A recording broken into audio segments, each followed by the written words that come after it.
à vous et bienvenue dans cette chronique de 17h et quelques. Et pour les cours, on est vraiment dans le et quelques. Hein. Alors, les quelques, ouais, quelques même de 18h parce qu'on est presque 18h et quelques en fait. Ah, zut.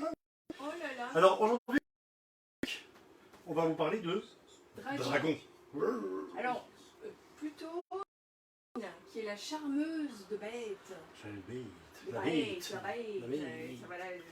La charmeuse de bêtes, c'est-à-dire charmeuse de bêtes, genre les bêtes comme les dragons ou les bêtes comme les andouilles? Alors les bêtes comme les dragons. D'accord.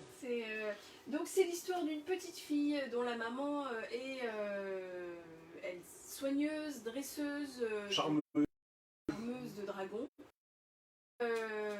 Et cette maman en fait est assez pour s'occuper de tout un tel de dragons. Un troupeau, on peut même parler de troupeau. C'est une sorte de vétérinaire. C'est une sorte de vétérinaire qui s'occupe des dragons d'une tribu. Ce sont des dragons qui sont assez dangereux. Et elle a maintenu sa fille dragon pour la protéger parce qu'ils sont vraiment très dangereux.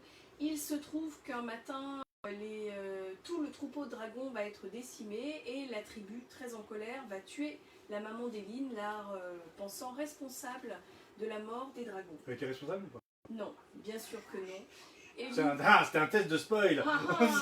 Zut.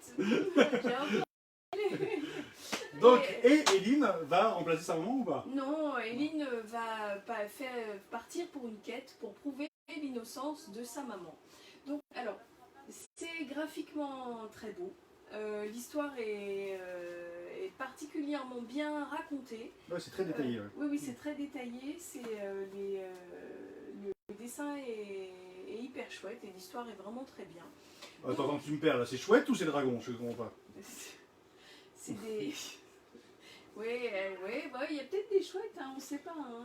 J'ai pas été jusque-là. Mais... Je tourne les pages, je me dis ça c'est bizarre, ça ressemble quand même vachement au graphique de l'atelier des sorciers. Mais en fait c'est parce qu'il y a une pub pour l'atelier des sorciers à la fin.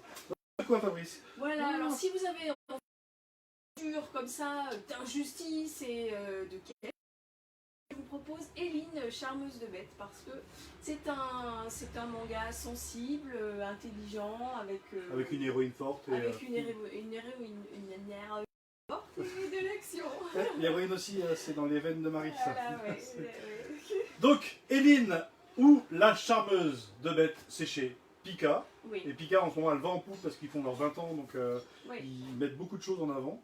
Et Pika on leur doit My Hero Academia. Non, mais pas du tout. N'importe quoi.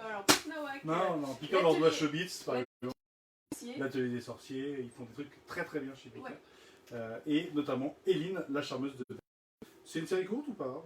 C'est une série sur 11, il y a 11 tomes. 11 tomes, ouais. Voilà. Donc là c'est le 1, évidemment. On commence par le 1. Et donc cette série se termine en 11 volumes. Chasseur de... Allez hop.